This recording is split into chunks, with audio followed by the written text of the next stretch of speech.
All right. I don't know if it's on. It should be on.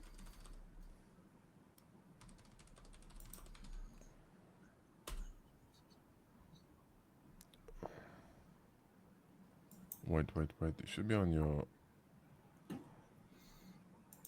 Let me see this. All right. We're live now. It doesn't stream to my YouTube though, which is interesting. Yeah, we're not. I didn't choose your YouTube page to stream. Oh, okay. Live. Oh shit! There you go. Cool. What's up, guys? We're doing like a little test stream here. So it's been like 5 years, literally. Actually, it's been exactly 5 years. Like Yeah. August Actually, 8th, yeah. 2020 was the last one. Yeah. 20 years, man. 20 years. Feels like 20 years. I hope the Reddit crowd rolls up and says some dumb shit. I'll be excited for that. I popped the message on our Discord, so let's see if some folks gonna join in. Yeah, guys, you can ask us anything you want in the chat regarding Blender, problems with your girlfriend, ideas for Reddit posts, anything really. We're flexible. So you can show comments here too. That's interesting. I think it's actually the same as the kind of like an overlay in YouTube default streaming. Hey guys, how's how's everyone doing? Good.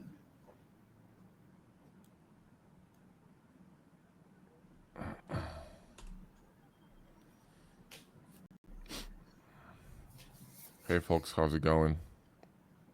Well, we're aging, but we fighting the we're fighting the age.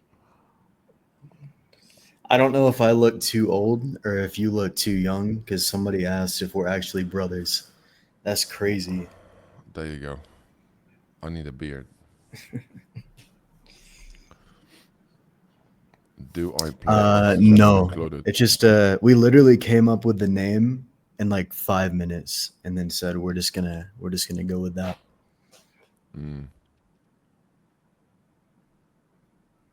It kind of rolls nice off of a tongue, Blender Bros, right? If someone's asking Peri's my in name. here. What's up, Peri? Hey, period, son, man. Yeah, we don't play the game. The Oxygen Not Included. I heard some good things about it. I'm an XCOM 2 guy, you know what I mean? I have like 1.7k hours in this game. I love it. It's so cool. I hope they're gonna come up with XCOM 3, but I have this sneaking suspicion they're gonna mess it up. And Look who's in the chat. Remember Andreas from years ago yeah, I'm just when we chatting were with building. him on Discord. Oh, were you? Nice. Andre was missing in action for like a year, and now he's coming back. There you go. Welcome Yeah, I back, remember man. we had like no website built at all, and we were like, "How the fuck do we do this?" Yeah, And I then know. we found Kajabi, and that's what we ended up going with. Thanks, Josh.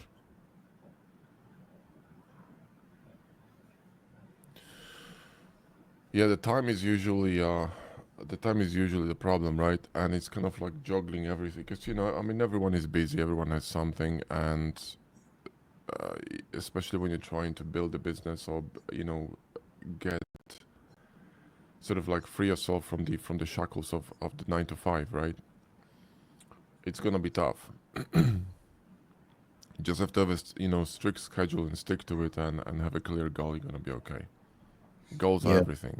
So Yeah, we're thinking about doing like weekly streams here, so you can just like share the Blender UI and ask questions or do anything like that. So if this goes well, we'll do it like a weekly thing, and then we'll probably take clips from these streams and put them on YouTube just for like educational content, basically. JT, if you're looking at stuff and seeing everything in quads, I mean, sorry, cubes, that's actually good stuff. Oh, quads, never mind then. Well, look, I do when the I was same thing actually. I'll see like a tile floor in the shower, and I'll like look at it as like fucking faces and vertices, and there's like a triangle in the corner. I don't know. My brain works when I was doing strangely. photography, I had this. You entering this kind of like a zone where you see everything framed. It was insane. Like I was teaching a lot, you know, photography, and I was running and doing photos as well. And eventually and for a year, I think it was a year or 2 years, because I usually use the longer lenses, like 85 for portraits, right? So I was running with 85 lens for like 2 or 3 years, and I never took it off. And at some point, I could look at something and see exactly the frame in my, you know, in my mind. I didn't have to put my camera up to my face. So eventually gonna get this sort of like a muscle, you know, visual memory. And so maybe that's why, you know, you see everything in quad topology, or you know, cubes. But actually, when you're trying to get better at design, and you should sort of try to visualize everything in simple shapes, you know, like cubes, spheres, cones, etc. Is gonna help you to come up with better blockouts. Yeah. Andreas, that's exactly what we want to do with these streams actually, because not only will that provide value to people in here, we can use it as content. So if anybody has like a question about a model or a Blender issue or anything like that, post it in here and we can just like share our screen and then Hey, answer the question. yeah, also, you know, like we also can sort of check what you know, what's in the grass, what's going on, and like what kind of issues you guys having. Abdul, we don't do character animation. We don't know anything about animation. We don't do sculpting. That's not our area of expertise. So I if we used teach that, we're selling you bullshit. So we're not going to teach that. I used to animate chicks, but I'm retired. What's someone now saying that I'm a sexist? Oh, I miss these guys. Do you remember? I think it was a stream, the one 5 years ago, when someone popped in and I said something about slapping, and someone was like, I remember this Oh, I shit. remember that one. Oh, that was funny, man. I miss these guys.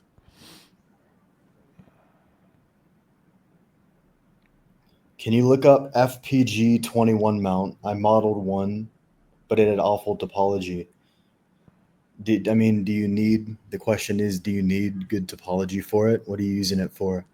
What's I mean, mount is like in, like a riding mount, like for a game, like what mount? Or like a mount for mounting something. It's very simple. If you need Oh, the there's a quads, gun, you yeah, model I with think. sub D. Hang on. If you don't need quads, if it's a concept piece or a static game asset or a render or anything like that, just use booleans and ngons. It doesn't matter.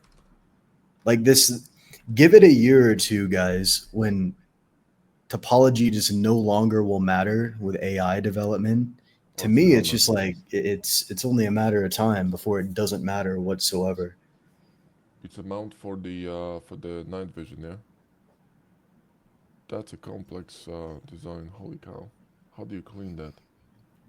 What's up, JT? Hey, thanks for that, bro. I appreciate it.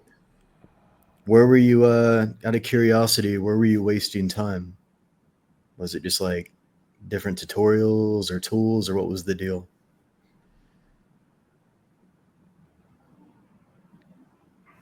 It, like, the workflow is so simple. Mm, People just overcomplicate it. mm. Like, when you'll see the ads in our videos for the accelerator course, right? Which obviously we're going to promote it because that's our business. But people like have a hard time believing you can learn the full workflow in like less than a month with about an hour a day. It's a thing you can actually do. Like compared to sculpting, it's going to be way more difficult. With sub D modeling, it's going to be way more difficult. With this, you just need to use a few basic tools. You need to learn booleans, bevels, a bit of design language, and the whole workflow is covered. It's so simple to learn. Um, and that's kind of why we make the tutorials like very basic, very straightforward. I think it's easier that way.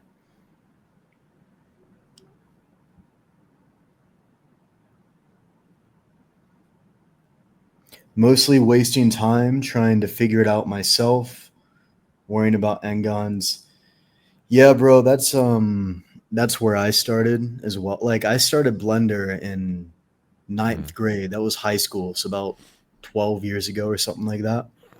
And all of the tutorials were covering, just basic quad modeling, stuff like that, which is fine. Back then, the technology wasn't where it needed to be. You didn't have like the weighted normal modifier, the shading wasn't as clean. It was a whole thing, so the workflow wasn't as widely accepted. And then you realize like it's completely contextual depending on what you're trying to accomplish. If you need clean topology, then use it. If you don't, then don't use it. It's just annoying when we see these blanket statements posted on YouTube, like this is the only way to model. It's BS because it's completely contextual on what you want to accomplish. So yeah. I learned from Master Zion, from his videos. So my brain was endgun oriented day one, and I was like, why they even bother with quads, And especially for hard surface, like then obviously when I was going deeper into the rabbit hole, I realized why would we need that? This is why we got the sub course out. But if you don't need it, just don't use it. It's like people professionals in the field, they're gonna use all the tools they can in order to get to the destination as fast as possible because it's money, time, and everything, right? Efficiency. So if they don't need quads, they're not gonna use them. Even in production, they just if they can cut corners, they will. Look at Bethesda games. There's a lot of cutting corners, right? It's the whole game is cutting corners. So I'm not saying it's a good thing, but that's what's happening, right? But if you want to get in the industry, you need to know these tools and how to use them, right? So you need to learn all the techniques that you're gonna need for the job to get it done. But it's tools for the job basically. You're not gonna be using a hammer to open an ice cream can or something, a jar. Yep. Let me pop this comment up. Julio said, "This is pretty cool. You can put like the comments on the screen. It's a cool software." He said, "I've been breaking my head so hard trying to do good topology and product design." I mean, You don't need it, man. why do you need good topology for product design? You're making a render. If your shading holds, you don't need it because the only thing the client's gonna see, it's gonna if in fact if you working on product design, you could also go with plasticity, and then go plasticity to Blender workflow through Bridge, which is extremely quick for especially for organic shapes. If I were to personally model something super complex and organic, I don't think I'll be doing sub D, man, unless I would need to retopologize it, right? But I think it's still gonna be easier to model something in a very complex organically in plasticity and retopologize it in Blender if you need the retopology, right? It's gonna be faster, especially with tools like Retopoflow, etc. So or Quad Remesher, right? And then you can use Blender for the rest, like texturing, rendering, etc. So you just have to think what you need to, like, where you're going. It's like if I'm going, to climb a mountain, I'm gonna get the jacket, the proper boots. You see what I mean? Like you need to get the tools, think where you're going, and then get the tools to get you there, or vehicles, whatever. So it's like this is why a lot of people who work in the industry they multi software oriented, so they don't stick to one thing. They just look at like really high end renders on ArtStation. You got like 5 softwares listed. Look at like ZBrush, Maya, Blender, whatever, Plasticity, freaking Substance Painter, Keyshot. It's like 6 softwares. You know what I mean? So they just use whatever is the best for the job, for the specific task, right? So sticking to one software, not a good idea. I would just expand the horizons. And if you need this, do this. If you need that, do that. Boolean workflow is very fast in Blender, especially with add-ons, right? Like machine tools, mesh machine, even the NSolve with the amazing tool for the bevel now. I forgot what it's called, but you can run bevels through through geometry, and it's just, you can't do it in Blender because you're gonna get blocked by vertices, right? So all these tools, like you gotta get them in the back of your mind, and when you need them, just use them. Yeah, I mean, think about it like this. Yeah, Nika If you Zukashvili, this guy is use amazing designer. Nika is who? Nika Zukashvili. Oh Nico, yeah, that remember the guy's guy? pretty Yeah, good. I really love his design. He's amazing. He's And amazing. when you look at like him for example, they're all using in Blender a very basic Boolean workflow. They're Mm, using very simple commands. You could learn it in a day, honestly. What they know how to do is they know how to use their design skills to make the designs and models look good yeah, with the basic tools. yeah. That's why you can give a beginner the same modeling skill set, the same tools, and you can give a more advanced person, Mm, the same exact set of tools. They're mm, going to make completely different designs because one has the design brain and mm. trained it and learned it, and the other one does not. It can be developed, but it's a completely different mindset. So it's the tools, it's the design skills you have, and it's obviously presenting your work as effectively as possible. There's always a bottleneck in there somebody has. Maybe they know how to model, maybe they don't know how to design, maybe they know how to render. You have to find that bottleneck and fix it basically. Let me go to a different one here. Fonta, we're not doing commercials, but you're gonna need to learn the camera work and how to present products. So product photography and product commercials. So that's what you need to study. We can't teach you that. We can teach you modeling, but not the other things. So yeah, you will need to learn a lot about. I mean, if it's static commercials, that's photography. If it's video commercials, that you're gonna have to learn how to VFX and all that stuff in Blender, right? Because you will have to create, videos, unless you can use AI for this one to some extent. Dino asked, "Can you guys share? I can talk about this all day. Can you Not guys using share Blender with your cursor. business approach too? You seem to be successful as 3D artists. So um, the business is obviously selling education. Hmm. There's there's people who think there's an issue with selling education or selling information. I don't see an issue with it whatsoever. I'll never That's nonsense. apologize for doing that as That's long as you crazy. deliver good information. There's a That's lot of crazy, man. scams and BS out there. Who the hell says education is it's like saying education is bad. I mean, come on, guys. Come on. It's like you go to university, you're buying education. It's the same thing. So That's obviously that's what we're selling. And the main way the business works is we produce YouTube videos. That's basically our lead generation strategy. That's why in mm, every video we just promote one of the products that's most relevant. Like people, we had this comment the other day. What did that guy say? He's like, promoting courses I see. I'm like, yeah, that's what we do. That's called advertising. If you go into any store, you're going to see ads. It's the same thing. So we use YouTube as a lead generation source. Obviously, not everybody will buy our products, but there's going to be a small percentage that'll go to our sales page. There's a smaller percentage that actually buy the product, and then we have a whole back end system which sells other stuff. Basically, yeah. it's a very streamlined system, but that's how it works at the end of the day. You generate traffic, you convert the traffic, and then you sell the product, deliver the product. If I were to make content on the business side, I would do it on another channel. So if anybody wants that, let us know. All 3D, if you think we're working in triple A, you have no idea how business works. Mate, we have no time for working. This is our job. That's what we do 24/7.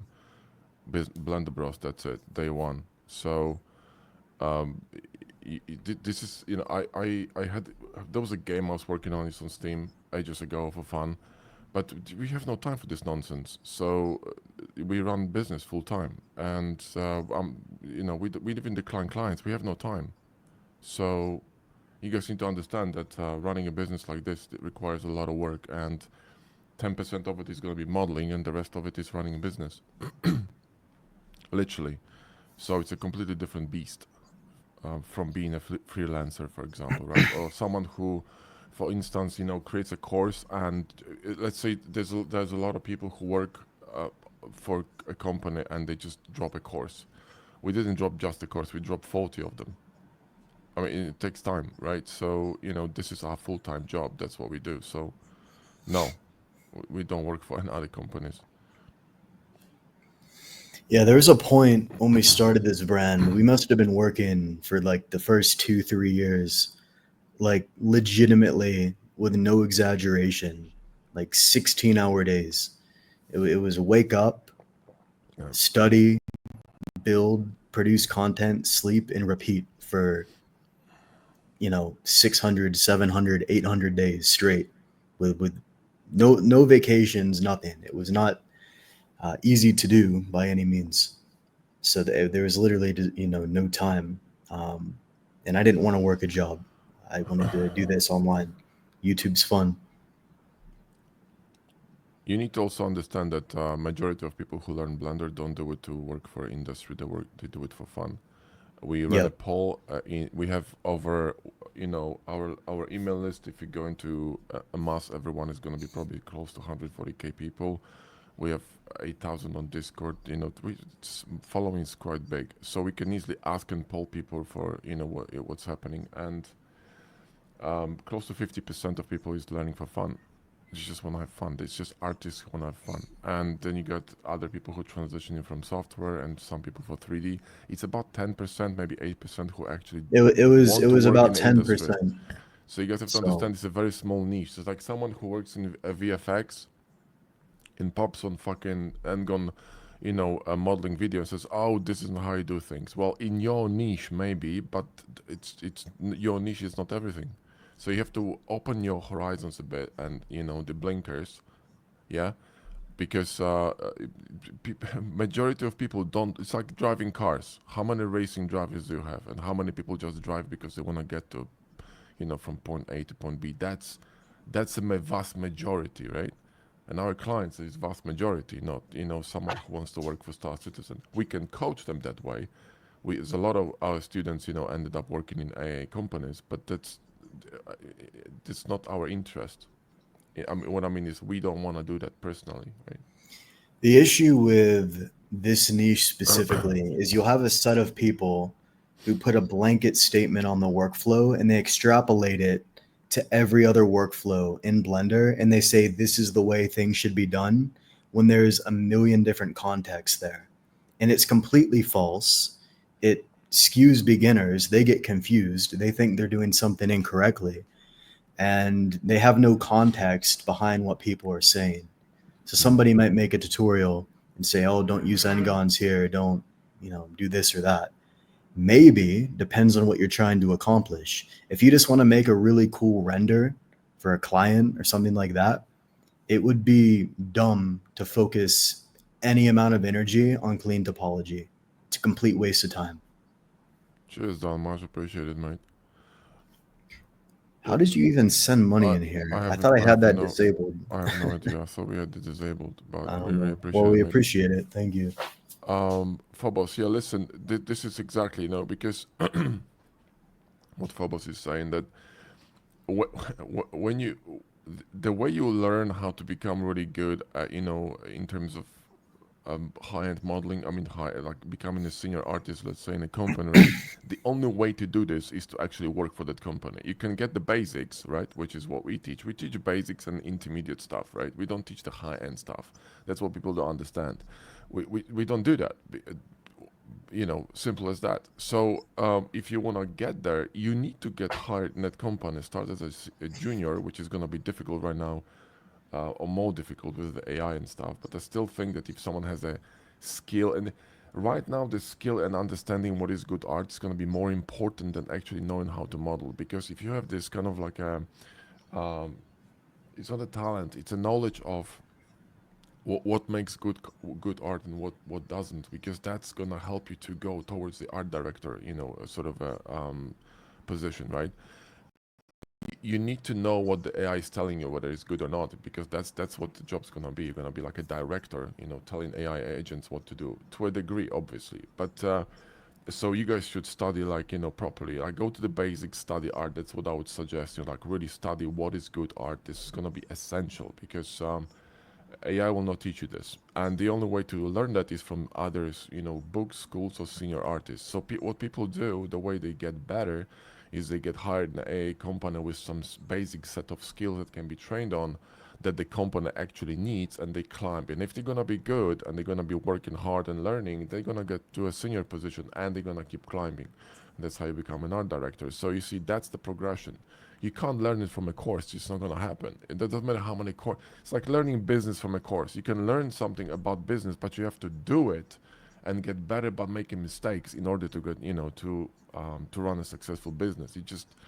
You can go to as many, seminars or read as many books as you want, but if you're not gonna actually do it and go through the mistake and the hardship, it's not gonna happen. And you also need a feedback. See, that's important.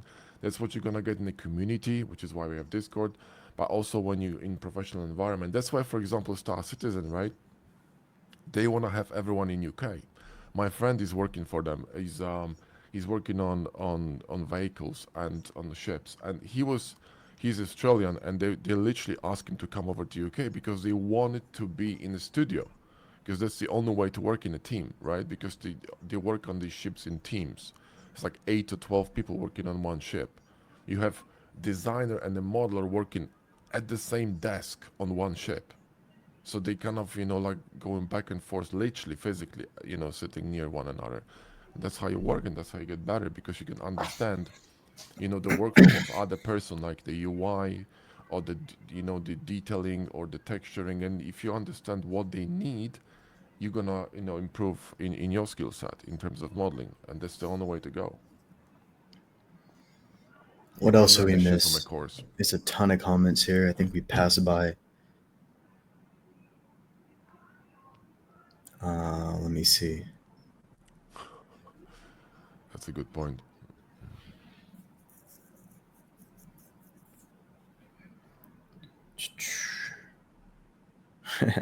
Somebody up here asks, "What's your workout routine?"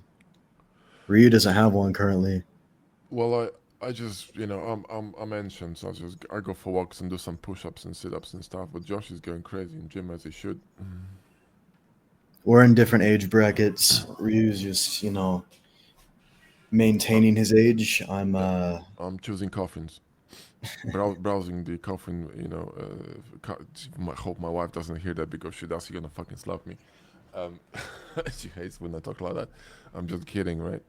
I'm in the age when I'm browsing, caskets. what one thing people don't talk about is how much energy you'll get back, which Mm, will directly benefit your work on the computer if you're mm, eating well and training mm, well. yeah, You'll have that, like so much more yeah. energy and you'll be able to focus more. You'll like sitting on the computer for 12 hours a day is by no means enjoyable. You're sedentary, you're probably not going to feel super good. But if you supplement that with good food, good training routine, you're going to get like way further than like the fat dude who's not taking care of his health. Guarantee. Yeah, your US 95. There you go. Parish is actually an interesting question. At what point are Blender tutorials actually a detriment towards learning? That's a good question. See, it's not at what point, I think. It's what kind of tutorials. Because only only because someone has knowledge doesn't mean they know how to sell it. And it's really important to find good tuts. I'm not saying that, like, go for Blender, but there are a lot of good tuts out there. It's like, for example, if you want to learn cars, we know personally Chris Blush. He's an amazing artist, he's an amazing educator. So you have these gems in a community, right, that can teach really well. And Gleb and AD, they have a good course too. So there's quite a few people that know what they're doing, but it's really important to find someone who you can vibe with in terms of how they teach. And it's like some people learn, by looking at images. Other people learn by reading books, right? So you kind of vibe with different ways and different people. And the way, like, if I read a book, for example, on business, some books I don't like, but some books are amazing. I can just read them like sitting, I don't even know that the time is passing by, right? Um, so it really depends how it's sold, how it's packaged, and everyone has a different favorite way of learning. And if you find a channel or a course or someone who can deliver to you in a way that you're really gonna be able to, like, oh shit, now it's coming into my brain like in a sponge, that's a good stuff to study from. At which point they not working, they stop working, they're detrimental. Well, when you overgrow your skills, I mean, you need to always, if you're the smartest person in the room, in the wrong room, do you know what I mean? So you need to always look higher, right? If you're going to outgrow the basics, you've got to challenge yourself further, because challenge creates friction and friction creates progress. And without progress, you're stagnant. So that's the only way to go. So you always have to kind of look a little bit higher, yeah? If it's painful, that's good. Don't let it kill you, but if it's painful, that's good. You know what I mean? Ryu, should we say anything about this, or keep that on the Are there down any low? great topology tools available instead of doing it manually? Well, funny you ask that. Yeah, I don't know how Uh, deep we should go into that discussion.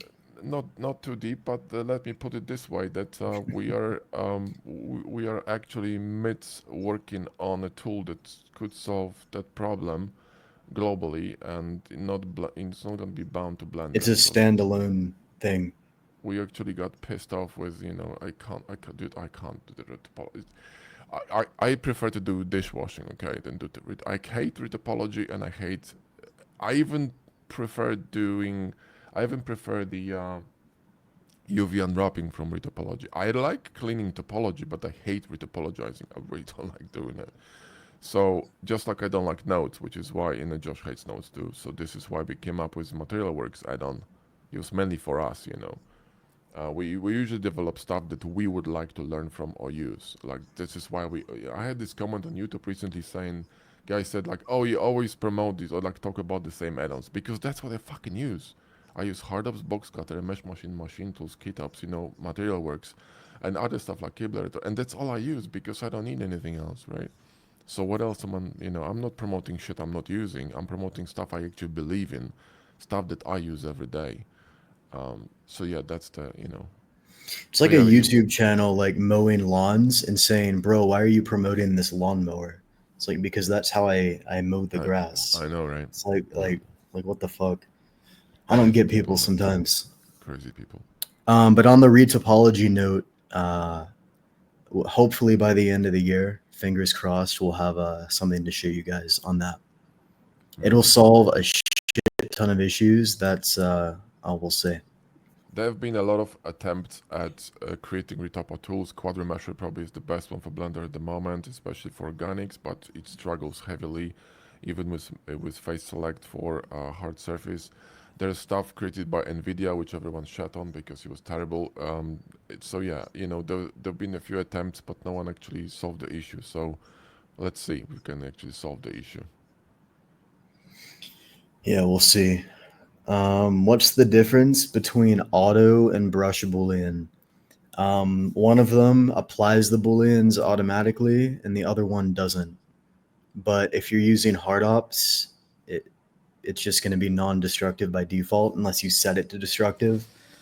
Um, so I forget which one is which because I don't use the bool tool add-on. That's probably what you're referring to. But I believe the brush boolean is the non-destructive version, and the auto will automatically apply the boolean when you run it.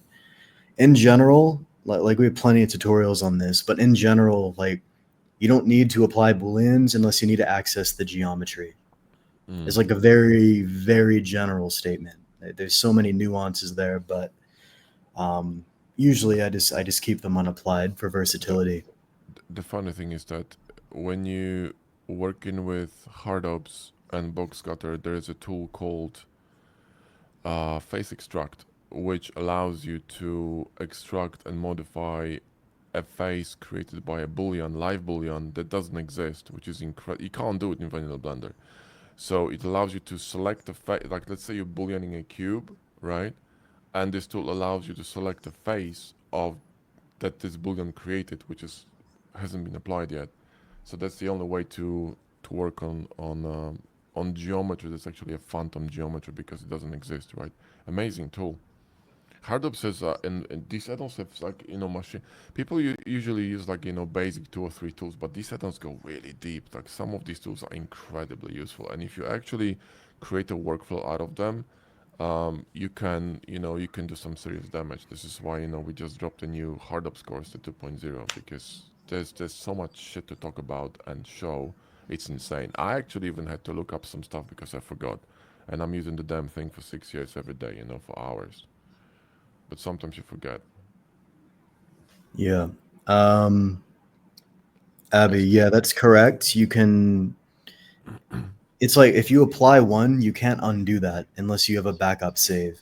If you don't apply the boolean, you still always have the option to apply the boolean. So just don't apply it unless you need to, right? That's how I work personally. But it doesn't matter. Like you can also make a ton of backup saves and just work fully destructively and then go back to a save if you need it. It doesn't matter. It's kind of up to you. It's kind of whatever you prefer. Um, yeah, exactly. Hard ops is just saves you a ton. Like literally, on our tests, it saves like eight. It makes the workflow like 8 times faster, something like that. Yeah, if you build It's the just muscle memory, ridiculously quicker. it's actually it's devastatingly fast. I think it's actually as fast as plasticity if you really work like just with booleans, right? It's very fast. If you guys don't have the new box cutter course, I'll just drop it in here if I can even paste it. Yeah, there it is. SDF modeling is That's the pretty cool. updated version for 2025. So that goes through every single tool and how to use it. The, you know, SDF modeling pretty cool. I mean, it's this kind of a procedural modeling with NURBS. Yeah, I mean, it's interesting concept. You know, could be cool for. This is actually very good for concepting. You know why? Because you got these fluid forms that allow you to move stuff around, and you can just simply very quickly react to shapes because it's very different, very difficult sometimes to visualize something, right? Which is why people have this block. You know, like when they sit in front of Blender, they have the cube, and they look at the cube and like, shit, what am I supposed to do with the damn thing, right? But this kind of modeling, like I hate, you know, geonodes, but this kind of similar area, and then you got also I'm called the meatballs, the metaballs, right, or whatever it's called. The all this procedural modeling is fantastic for playing with forms, and it's sort of similar to what Robertson is doing for. You guys know Scott Robertson is an older guy, fantastic designer. He's one of the legendary guys and what he did in one of his videos. Ryu, I don't mean to interrupt you. Can you turn your mic up? Oh yeah, is it too quiet? Yeah, it should be better. Is the our How's it now? mics too Better? low? Because I can move it closer if needed. I think it's all right. Is it better now? Yeah, I can hear you better. All right, my bad. Yeah, this mic is kind of sensitive to the distance. In any case, what I was saying. Oh yeah, Scott Robertson. He created obviously not a workflow, but what he did is he was using randomized stamps in Photoshop that kind of randomly created, you know, weird shapes, and he was stamping until he saw something that was really interesting. It can like boom, you know, light bulb in the brain, right? Kind of the same thing. So you kind of play with forms like, oh shit, that's pretty cool, and then you can go with it. I don't know how practical this is gonna be for. I mean, maybe, you know, like you want to render something or whatever, but if you want to create some functional model for whatever, I'm probably gonna have to go with some traditional tools, you know, polygon tools. But I haven't really tried it you know, to be honest. So it seems like an interesting idea. Are we still going to be producing plasticity tutorials? Yes. Yeah, for sure. We're just, Yeah, I we mean, were we're mainly Blender, but we're going to get back to that as well. we were a bit busy, especially with the 3D printing course recently and other stuff. We were doing a lot of stuff on our website and changing stuff and updating stuff. It was just a lot of work. So yeah, but it's coming back because I bloody love this software. So I'm thinking we'll do about realistically 10% plasticity, 90% Blender, because I mean, Blender's our main thing, but could be more than that. Rohan said, I used to hate hard surface modeling, but then I found your channel by accident. At first, I thought Thor and Captain America had a Blender channel. well, there you go. I remember when I first met you, I was like, why the fuck is your voice this deep? It's just I don't like know, man. unnaturally deep. Yeah, well, it's years of shouting, man, on Soy Boys. That's why. Literally. Yeah, or you know, seeing a chick like Ironically, you. mine Oh, changed as you. well, but I think it's because I started going to the gym. That's probably No, why. it's. I think it's the age as well. I mean, the older you get, the deeper the voice gets. I think. I'm a Yeah, half a that as century well. old, so I mentioned. Also, I just woke up, so that's another thing. No, look, Um, Blender is actually we are ramping up a bit the content on YouTube as well.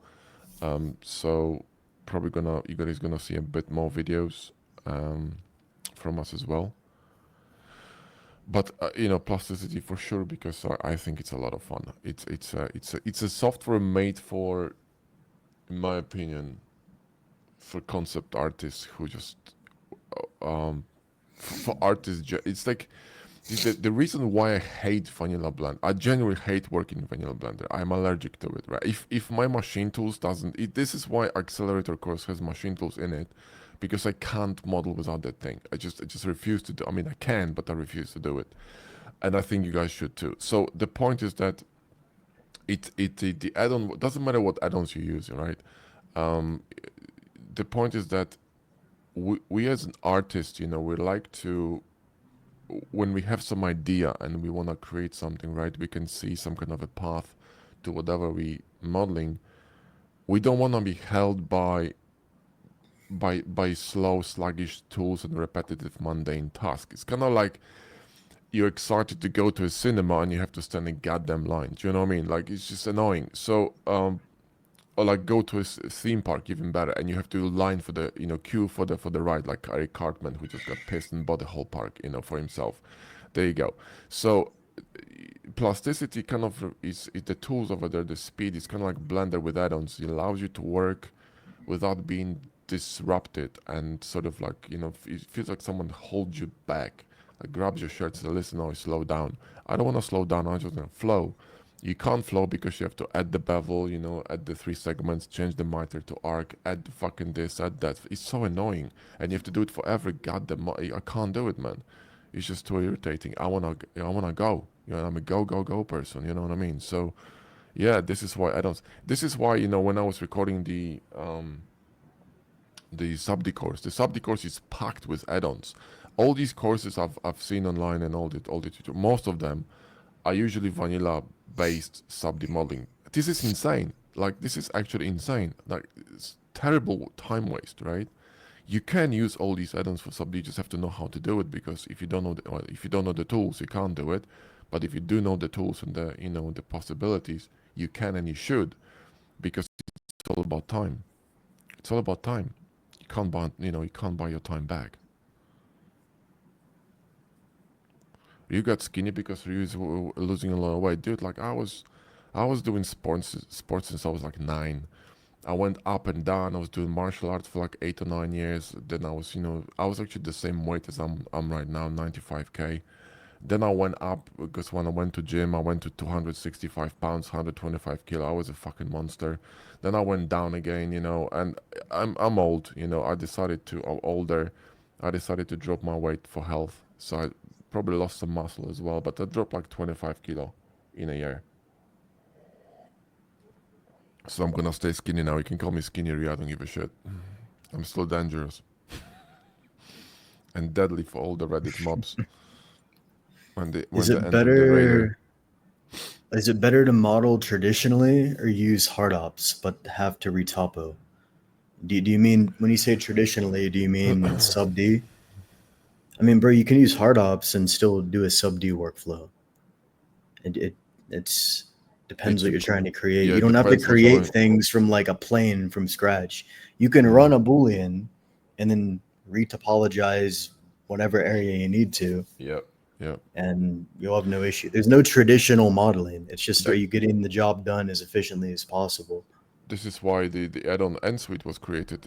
There were tools in Hardops and Boxcutter for retopology, like Edit Mesh tool, which was for moving verts and connecting stuff, and but they created an add-on, the team C, called NSolve.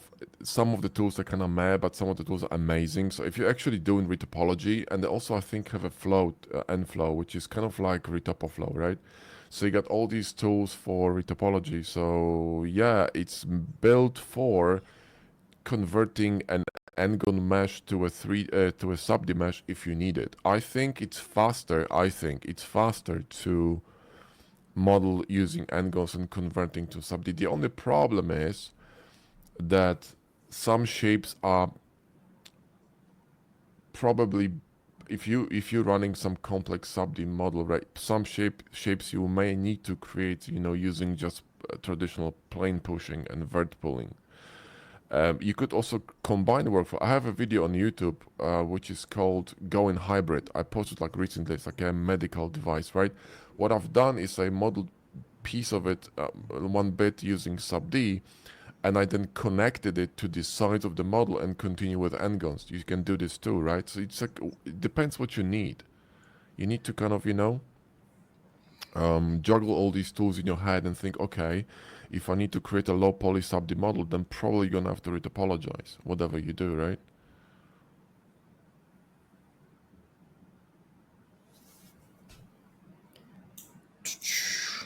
Modeling with sculpting. I mean, that's a very valid workflow. We had a guy in our community, Dustin, the capitalist, who went crazy with ZBrush. I mean, he started with Blender, and then he was studying ZBrush. He was studying with one of the top guys, and wow, man, his workflow was very interesting. He had a very specific workflow that combined both softwares. He was working in ZBrush and Blender at the same time, and you could create some crazy stuff. But ZBrush is fantastic for organic hard surface sculpting.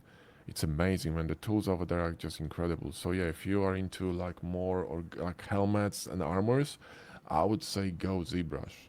But you'll still need probably Blender at some point for some stuff. Yeah, like I said, if you're gonna go a bit serious into modeling and have some very specific thing you're doing, you're gonna need more than one software. You just can't stick to one, right? I mean, it just makes sense, especially when you're making money with it. I mean, it's just a tool, so you get the tool to get the job done. What else we got, guys? Any other questions? Or anything you want us to show you in Blender as like a demo? We'll probably run this stream for like an hour, hour and a half, and then we'll start making this scheduled and more like a weekly thing. Yeah, if there's an interest, we can run it.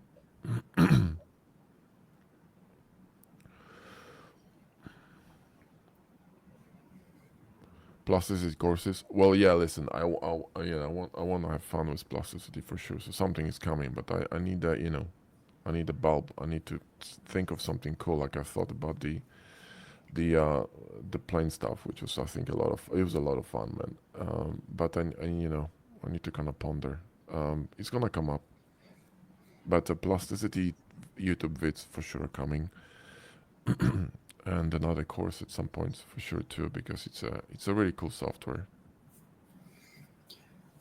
In VFX, high poly models often intersect without being connected, but in games with low poly models, should parts be connected, or is it okay to keep them set? I mean, do you mean like physically Control J in object mode? I mean, is that what you're referring to? Like, what do you mean by connect? I mean, connected can have, like, what's the technical term you're referring to? Non-manifold geometry, physically joined with Control J. That's the context we need.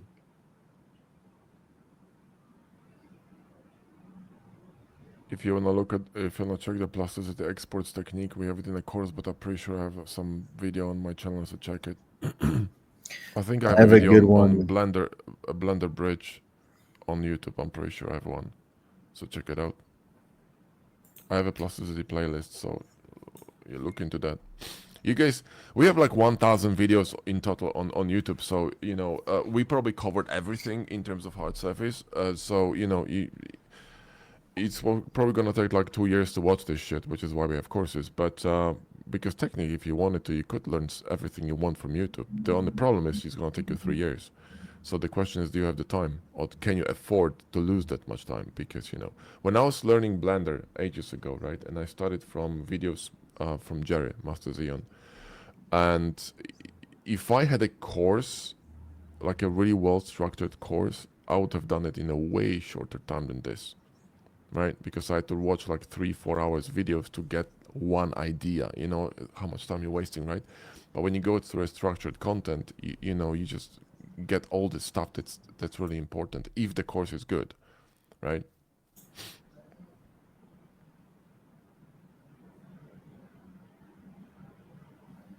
One sec. I was checking something. How to get rich using Blender. Bro, you're asking the wrong question, okay? This is the wrong approach. You don't ask questions like this, mate. What you're asking yourself is first, what do you really want to do, right? Because if you're going to ask this question, your attitude is incorrect. Your mindset is in the wrong place. Forget the fucking money, okay? Money is gonna come when you're gonna do something that you really enjoy. Because if you're gonna do something just for the money, forget about it. Just give up now, because it ain't gonna go well for you. Telling you right now, it's like working. You see, I'm a lawyer. If you gave me twice the money I'm making right now with Blender Bros, there's no fucking way I'll be working for a law firm because it's boring. I don't want to do it. I don't care about the money. Do you Bro, even understand? if it was 10x, I don't think you would do I it. don't give a shit because that's what I want. I want to. You know, I like working with Josh. We have a lot of fun. It's a lot of work, but that's the point. I like Blender. I like the 3. I love it. You know, just I'm like a fish in the ocean, like a pig in sugar. So why the hell would I do that? I'll be unhappy. And what the hell am I gonna do with all this money, right? Buy Louis Vuitton bags? The fuck do I need this shit for? So you need to ask yourself a very simple question. What is that you want to do? Like, what do you like doing? If you, for example, like, I don't know, car creation, go for it and go deep, go niche down, focus, narrow it as much as possible, and the money will come because someone will approach you or you will find audience that's going to resonate with what you do. Like, look at us, what we do, right? We do hard surface modeling for Blender sci-fi. That's all we do. And plasticity recently, right? But that's our focus. And that's all in mostly Ngon workflow. That's all we do. Why? Because it's a niche. We attack a very specific crowd. We don't want to teach everyone because that's not what I want to do. That's not just what I want to do, right? That's not our thing. We are teaching something that we actually believe in and we really like doing it. That's why our shit is good. So you need to do something you like. You can't make money on something. I mean, you can, but you're gonna be unhappy, and it's not gonna last. I don't think so. It's a bad idea, man. So change your mindset, yeah? Work on that.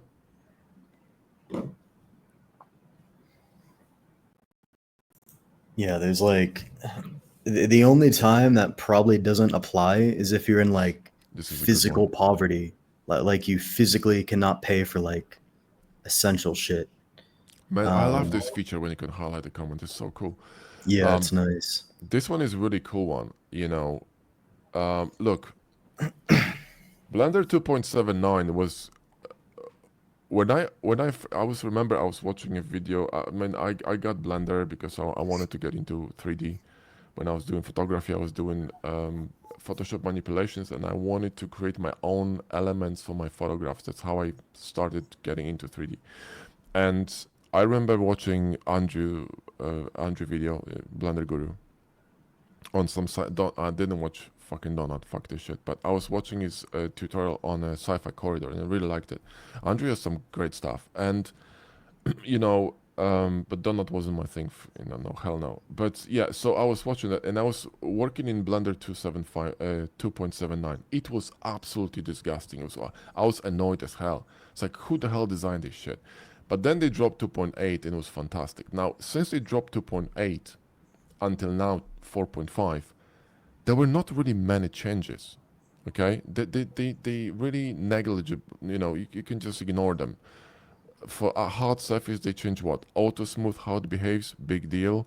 They change how you install add-ons and maybe 2 more things. And yes, they added stuff like, you know, GeoNodes and whatever. But in general, there were not that many drastic changes in UI or tools or whatever. You know, they moved some stuff around a bit, but that's about it, right? So it doesn't really matter what you're using. I have on my PC right now, I have 7 blenders installed, okay? 3.6, 4.0, 4.1, 4.2, 4.3, 4.4, and 4.5. So 3.6 is pretty old. It's like 2 years old, right? And I'm still using it sometimes. So it doesn't really matter, you know. Just, if you know the tools, you can adjust in 2 seconds. Gorik, that's awesome, man. That's sick. What's the job, if you don't mind me asking? Oh, What hell are you yeah. doing? Congratulations, man. That's fantastic. I have one technical question. When you knife, can you use some modifier to Well, be I need some exactly water. Hold 90 on. degree? I think what you're asking is the C key. Run the knife tool, press the C key, it'll constrain it along the axis, so you're not eyeballing it. I think it used to be a different key, but I believe it's the C key now for constrain. Um, how do you balance learning hard surface, rigging, animation? I wouldn't I wouldn't. No. if I'm honest. I would just get very good at one particular skill and Yeah. double down on that. That's just otherwise you're just going to diversify your attention. If that's what you want to do, then sure. But there's a reason we're not going to sell stuff on animation unless maybe we partner with somebody. We're not going to sell stuff on sculpted. This is not our niche. It's a Yeah. completely different workflow. Mm. So it's going to pollute like our time investment and what we're already good at. Yeah. Like imagine like our channels are known for hard surface and there's a reason for that. That's all we do. Mm. Ryu is like one sculpting tutorial on the channel Yeah. and it was like still hard surface. So like I And I honestly, I don't did think it it makes mainly just sense. to test the HardOps tools because HardOps has a menu for sculpting. So I was kind of testing this, and I was testing some settings for brushes that Jerry had, you know, and Jerry had some Master Xeon has some videos on sculpting, and I watched them. And I did some sculpting, but you know, that's not what we do. You really need to focus. This is the thing in life, okay? You really need to focus down. That's the most, one of the most important, the two things in life, right? Focusing down and fucking being consistent. That's it. If you do these two things, you're gonna be successful, no matter what you do. You need to find the thing you want, focus on it, and then continue doing it and get better and better and better. And that's it. That's all you need to do. Don't invent new shit. Don't jump on new shit. Just do one thing. One thing. Why do you think Japanese are so goddamn good at sword making? Sushi or whatever the hell they do, because they do it for 40 years. I had my calligraphy teacher. I studied, you know, Chinese and Japanese calligraphy for like 16 years, right? My teacher has been doing calligraphy for, I don't know, 60 years. He's doing one thing for 60 years. That's it, right? He's freaking amazing. And there you go. Look at Vitaly Bulgarov. What is he doing? Hard surface modeling sci-fi. He's amazing. They don't jump around. You get, if you go on ArtStation, right, and you look for someone, for example, like a really good one with who does guns. Guess what? They do only guns or mostly guns, and they're amazing at it, right? Don't jump, man. My wife has nephews, 2 nephews who work for 3D, and they both animators and riggers, but they do only these two things. They don't model. They just rig and animate. That's it. And they work for Disney. There you go. Question: do you guys make money from YouTube? No, I turn off the monetization feature. Any money we make is on old videos that I was too lazy to disable the monetization on. We make less than $100 a month on YouTube ad revenue. It's not the way we. YouTube ad revenue is good if you're going viral and getting millions of views. Then sure. If you're Yeah. getting a couple thousand views a video in a niche, you want to create your own offer because it's just the CPMS are too low.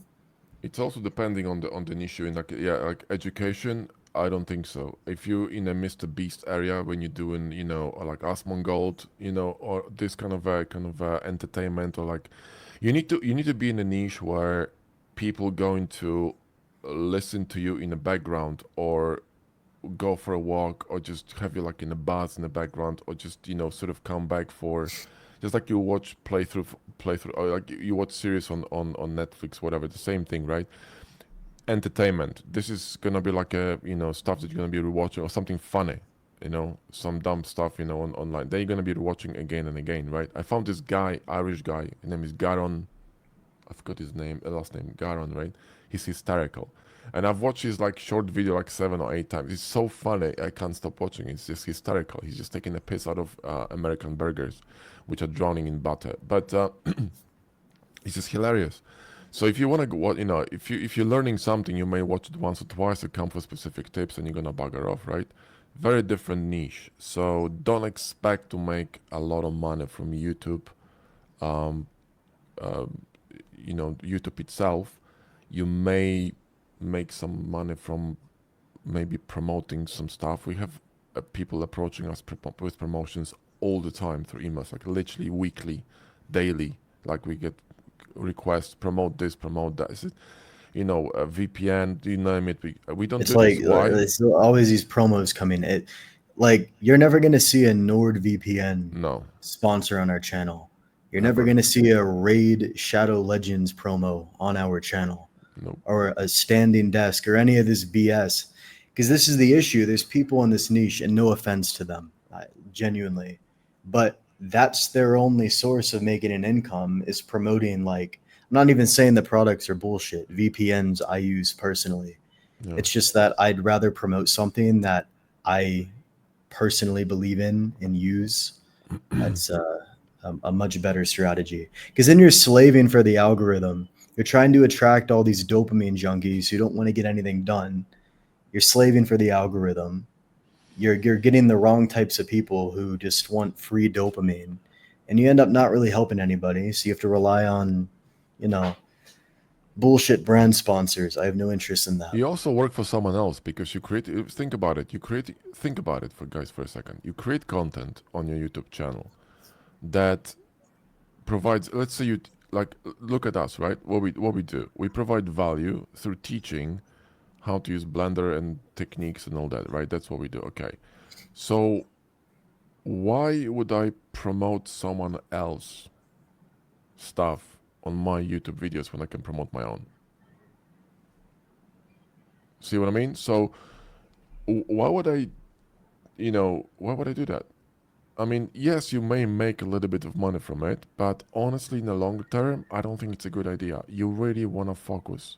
Do you see, for example, you know, I don't know, Nvidia promoting other shit? Do you see, you know, Apple promoting other stuff? No, they promote themselves. Why? Because they sell their own stuff. That's your answer. So what you need to do, right? You need to become good at transferring that knowledge that you have. So if you have some knowledge, very specific one, let's say, like what we do, like we you know, we focus on hard surface, and that's what we want to teach. This is why exactly our videos are focused, because I want to be immersed in hard surface modeling for Blender, sci-fi, and that's all I want to do. Because A, I really like it, and B, that's our focus. So I don't want to dilute myself into some bullshit like, you know, what do you call this thing? I call them meatballs, metaballs, and you know, and the geonodes and all this. I don't care. I just don't care. What I care about is creating cool stuff using cubes and fucking N-gons. Do you know what I mean? Like, that's what I like doing, and that's what I'm gonna be teaching. And you know, or whatever we do with you know, with the hard surface. Can be sub-D as well, because I got sub-D tutorials, Josh's sub-D tutorials, we have gaming tutorials, right? But it's all revolving around around, you know, one thing, one, you know, game, I mean the hard surface modeling for Blender, right? So why would you dilute yourself and redirect the attention to something else? It makes no sense to me from the business standpoint. I see it personally as more authentic when you're promoting either something you use not to make money, but just because you're using it, Yeah, or you're promoting your own product. Because yeah, chances are, if you make your own product, you put time into it, you've put energy into it, you've made it good. And people who promote external things, they usually just say, yeah, I'll just promote it. They've done zero research into the product, nothing. They just want the yeah, cash grab.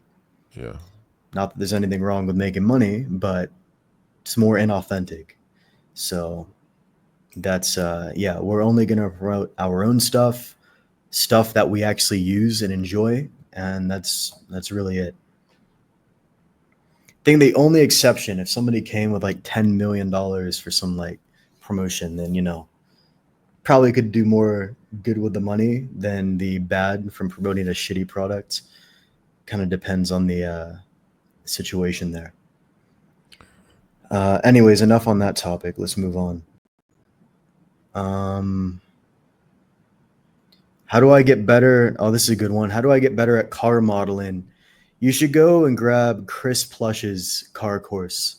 It's fantastic.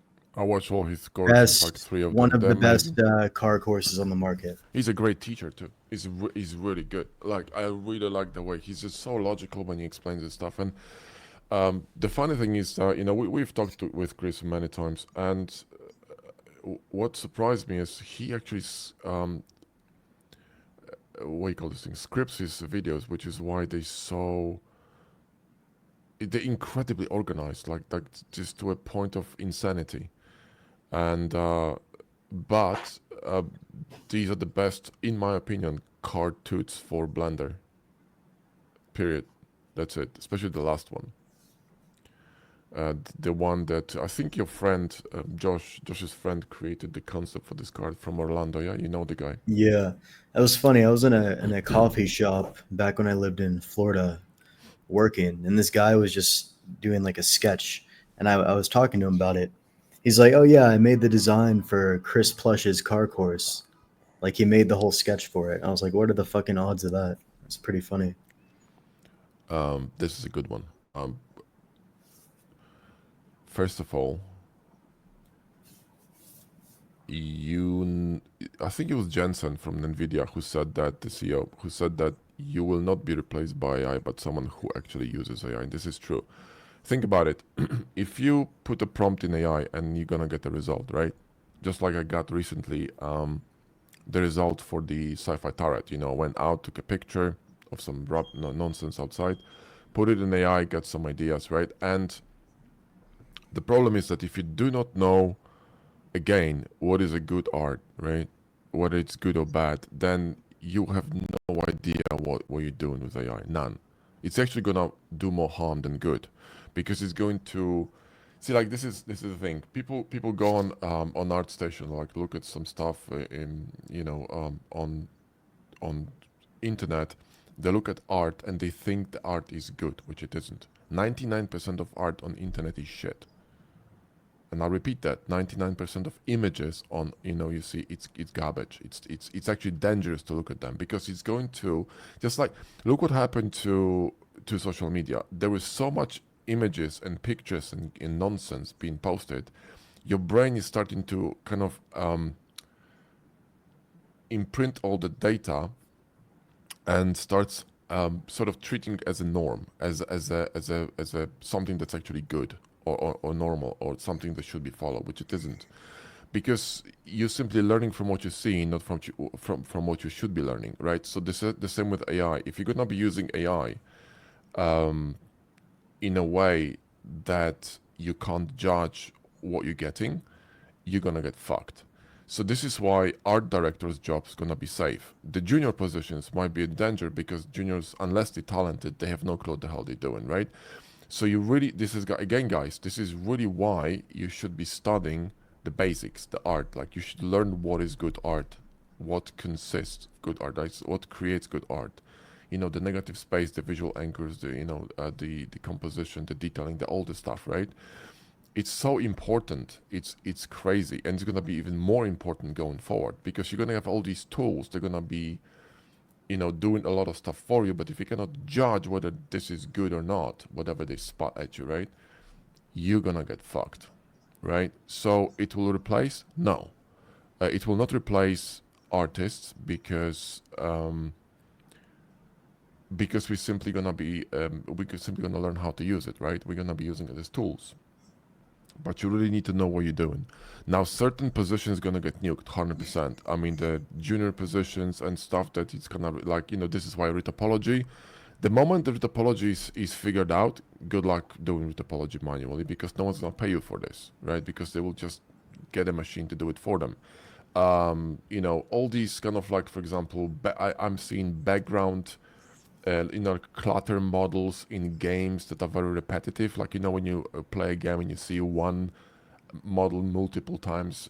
I was recently playing Star Wars Outlaws, and there was a lot of the design is amazing in this game, like fucking amazing. You should play this game just to learn the design, like immerse yourself in it. But there was a lot of stuff that was repeatable, right? Like the same crates, barrels, all this stuff, right? These elements that are like, sort of a background noise, they're gonna be easily, they can be created with AI, okay? But even though they're gonna be created with AI, someone has to actually decide whether they fit the narrative of the game, the style, the art direction, etc. And these gonna be the seniors or people who actually know what the hell they're doing. So again, learn the fucking basics, because without them you're gonna get fucked. Okay, that's my advice. So in short, embrace the technology, because it's not going back. There's no way. So good luck if you're against AI. Whatever your motivation is, it's not gonna work. Okay, the cat is out of the bag. Embrace it. Now the time is to learn how to use these tools, how to leverage them to your advantage, without losing your identity as an artist. That's what you need to do, I think. And if you can use these tools, I think you're gonna be an asset to a company, because companies, remember, they want to save money. This is a business. They run a business. Every single the reason why, for example, the older Blizzard games were so amazing, right? Because they weren't really, a publicly traded company. Now they are, so they have to provide. They have to secure growth, right? Every single time when they're presenting their data to the stockholders. This is why they cash grabbing. All of these companies, Ubisoft, you name them, they don't give a shit. They just want to make more money. So if they can save money and fire half the people, they will fucking do it, because they're running a business. They don't give a shit. That's the reality, right? So it's not the AI fault. It's just your fault that you didn't study to a point when you actually need it. So start studying. It's brutal but honest. That's what it is.